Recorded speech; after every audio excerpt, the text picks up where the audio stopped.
ഓടും കുതിര ചാടും കുതിര. അൽതാഫ് സലീം രചനയും സംവിധാനം നിർവഹിച്ച് ഫഹദ് ഫാസിൽ, കല്യാണി പ്രിയദർശൻ, ലാൽ, രേവതി പിള്ള തുടങ്ങിയവർ അഭിനയിച്ച ഈ മലയാളം റൊമാന്റിക് കോമഡി സിനിമയെ കുറിച്ചാണ് ഇന്ന്. എബിയുടെയും നിധിയുടെയും കല്യാണ ദിവസം ഈ സിനിമയുടെ ടൈറ്റിൽ ഉണ്ടല്ലോ, അത് സംഭവിച്ചതുകൊണ്ടുണ്ടാകുന്ന കുറച്ച് പ്രശ്നങ്ങളും തുടർന്ന് നടക്കുന്ന സംഭവങ്ങളും ഒക്കെയാണ് ഈ സിനിമ പറയുന്നത്. ഒറ്റ വാക്കിൽ ഒരു വട്ടുപടമാണ്, ഒരു കിളി പോയൊരു റൊമാന്റിക് കോമഡി എന്ന് പറയാം. എനിക്ക് പേഴ്സണലി ഒരു മിക്സഡ് ഫീൽ ആണ് ഈ സിനിമയെ കുറിച്ച് തോന്നിയത്. കുറച്ച് കാര്യങ്ങൾ വളരെ രസകരമായിട്ട് ഫീൽ ചെയ്തു, കുറച്ച് കാര്യങ്ങൾ എന്തിനോ വേണ്ടി തിളച്ച സാമ്പാർ എന്നും തോന്നി. പിന്നെ ഒരു സെൻസ്ലെസ് ഫിലിം എന്ന രീതിയിൽ സമീപിച്ചുകൊണ്ട് ഒരു ഓളത്തിന് കണ്ടു തീർക്കാവുന്ന ഒരു പടമാണ്. ഇങ്ങനെയുള്ള പടങ്ങൾ സത്യത്തിൽ ഇംഗ്ലീഷിലും അതുപോലെ മറ്റ് വിദേശ ഭാഷകളിലും ഒക്കെ ഉണ്ടാവാറുണ്ട്. പക്ഷെ അത് മലയാളത്തിൽ അവതരിപ്പിച്ച് ഫലിപ്പിക്കുക അല്ലെങ്കിൽ വിജയിപ്പിക്കുക എന്നുള്ളത് കുറച്ച് പ്രയാസമുള്ള കാര്യമാണ്. പോസിറ്റീവ്സ് പറഞ്ഞാൽ ഫഹദ് ഫാസിൽ, കല്യാണി പ്രിയദർശൻ ഇവരുടെ ജോഡി, ആ ഒരു കെമിസ്ട്രി കിടുവായിരുന്നു. അവർക്ക് നല്ല അലുവ കഷ്ണം പോലെ ഒരു കപ്പിൾ എന്ന് പറയാം. ആ കപ്പിളിനൊന്നും സംഭവിക്കരുത്, അല്ലെങ്കിൽ അവരുടെ ഇടയിൽ വേറെ ആരെങ്കിലും മൂന്നാമതായിട്ട് വരരുത്, അവർ സുഖമായിട്ട് സന്തോഷമായിട്ട് ജീവിച്ചോട്ടെ എന്നൊരു ഫീൽ, ആ ഒരു ആഗ്രഹം തുടക്കം മുതലേ എനിക്ക് തോന്നിപ്പോയായിരുന്നു. എന്ന് വെച്ച് ഭയങ്കര തീവ്രമായിട്ടുള്ള പ്രണയം അങ്ങനത്തെ സംഭവമൊന്നും അല്ല ഇതിലുള്ളത്. പക്ഷെ വളരെ ക്യൂട്ട് ആയിട്ടുള്ള ഒരു റിലേഷൻ ആയിരുന്നു അവരുടേത്. ഒരു വട്ടനും വട്ടിയും എന്ന് പറയാം. സെയിം സംഭവം പൈങ്കിളിയിൽ വേറെ രീതിയിൽ അവതരിപ്പിച്ചപ്പോൾ അത് ഭയങ്കര ബോറായിട്ടാണ് എനിക്ക് ഫീൽ ചെയ്തത്.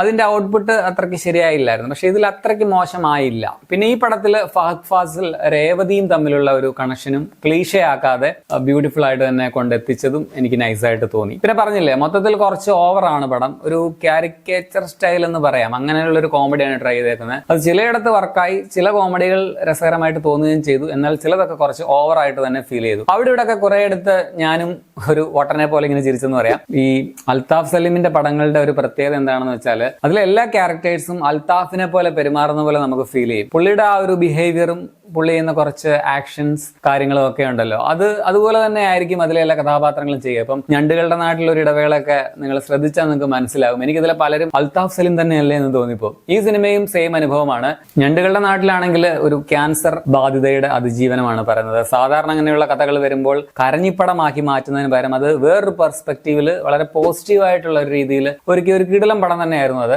ഈ സിനിമയിൽ ആത്മഹത്യാ പ്രവണതയുള്ള കുറച്ച് ആൾക്കാർ, അല്ലെങ്കിൽ ഡിപ്രഷന്റെ അറ്റത്തെത്തിയവർ, അവരെങ്ങനെ ജീവിക്കാനായിട്ട് അവരെ പ്രേരിപ്പിക്കാം, എങ്ങനെ തിരിച്ചു കൊണ്ടുവരാം എന്നുള്ളത് കുറച്ച് രസകരമായുള്ള സംഭവങ്ങളൊക്കെ വെച്ചിട്ട് അവതരിപ്പിക്കാനാണ് ശ്രമിച്ചത്. പക്ഷെ പുള്ളിയുടെ ബെസ്റ്റ് ഇപ്പോഴും ഞണ്ടുകളുടെ നാട്ടിൽ ഇടവേള തന്നെയാണ്. അത്രയ്ക്കൊന്നും ഇതിന് എത്താൻ പറ്റിയിട്ടില്ല എന്നാണ് എനിക്ക് തോന്നിയത്. പെർഫോമൻസിൽ ഫഹദ് ഫാസിൽ രസം ഉണ്ടായിരുന്നു. എബി എന്ന ക്യാരക്ടറായിട്ട് ഫഹദിനെ കണ്ടാലും വളരെ ചെറുപ്പമായിട്ട് എനിക്ക് തോന്നി. അതുപോലെ ഭയങ്കര ക്യൂട്ടായിട്ട് ഫീൽ ചെയ്തു. ഇതിൽ കുറച്ച് എക്സാജറേറ്റഡ് ആയിട്ട്, കുറച്ച് ഓവറായിട്ട് എക്സ്പ്രഷൻ ഒക്കെ ഇടേണ്ട ക്യാരക്ടറാണ്. അങ്ങനെയാണ് ചെയ്തേക്കുന്നതെങ്കിലും ഫഹദിന് ആ ഒരു മീറ്റർ ഏകദേശം കൃത്യമായിട്ട് അറിയാം. അതുകൊണ്ട് അത്രയ്ക്ക് ഓവറായിട്ടില്ല എന്നാണ് എനിക്ക് തോന്നിയത്. അതുപോലെ കല്യാണി, ഇന്നലെ ലോകയിൽ കണ്ട കല്യാണിയേ അല്ല ഈ പടത്തിലുള്ളത്. തികച്ചും ഡിഫറെന്റ് ആയിട്ടുള്ള ഒരു ക്യാരക്ടറാണ്. ഒരു വട്ട് പെണ്ണ്, ഒരു കഥയില്ലാത്ത പെണ്ണെന്ന് പറയാം. ഭയങ്കര രസകരമായിട്ടുള്ള ഒരു കഥാപാത്രമാണ്. അത് കൈവിട്ട് പോകേണ്ടതാണ്, പക്ഷെ കല്യാണി അത് ഈസി ആയിട്ട് ചെയ്തു വെച്ചിട്ടുണ്ട്. ഈ സിനിമയിലെ ആകെ ഒരു നോർമൽ കഥാപാത്രമായിട്ടുള്ളത് രേവതി പിള്ള അവതരിപ്പിച്ച രേവതി എന്ന കഥാപാത്രമാണ്. പുള്ളിക്കാരുടെ ആദ്യത്തെ മലയാള സിനിമയാണെന്നാണ് എനിക്ക് തോന്നുന്നത്. എന്തായാലും നൈസായിട്ട് ചെയ്തു വെച്ചിട്ടുണ്ട്. എനിക്ക് തോന്നുന്നു റിയാസേറയാണ് ഡബ് ചെയ്തേക്കുന്നത്. ശബ്ദം മാച്ചിങ് ആയിട്ടാണ് ഫീൽ ചെയ്തത്.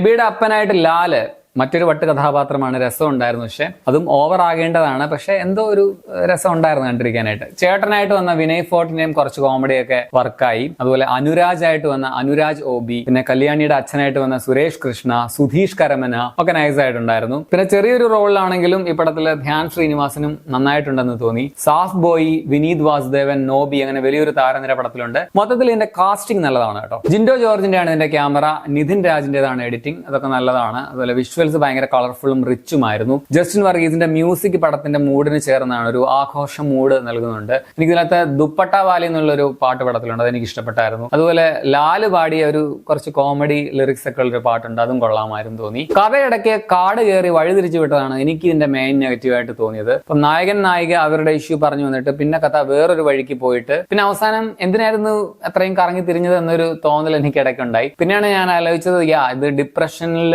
അകപ്പെട്ട ആൾക്കാർക്ക് അല്ലെങ്കിൽ ആ ഒരു സൂയിസൈഡ് ഭാഗമൊക്കെ എനിക്ക് ഫീൽ ചെയ്തത്. പിന്നെ ഇങ്ങനെയൊക്കെ ആണെങ്കിലും ഒരു ഭയങ്കര ഇമോഷണൽ അറ്റാച്ച്മെന്റോ ഡെപ്തോ അങ്ങനെയൊന്നും കഥയിലില്ല. അതുപോലെ പടത്തിന്റെ ലെങ്തും കുറച്ച് കൂടുതലാണ്. എനിക്ക് ഇടയ്ക്കിടയ്ക്ക് അത്യാവശ്യം ലാഗ് അടിച്ചായിരുന്നു. പിന്നെ കുറേയധികം പേർക്ക് ഇതിന്റെ ഒരു ട്രീറ്റ്മെന്റ് കൊണ്ട് ഒരു വെറുപ്പി പടമായിട്ട് ഫീൽ ചെയ്യാനുള്ള സാധ്യതയും വളരെ കൂടുതലാണ്.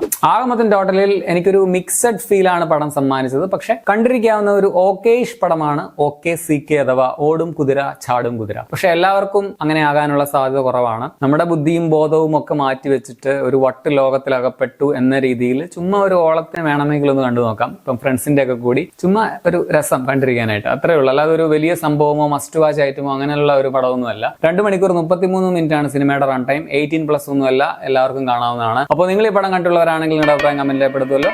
ശരി എന്നാൽ.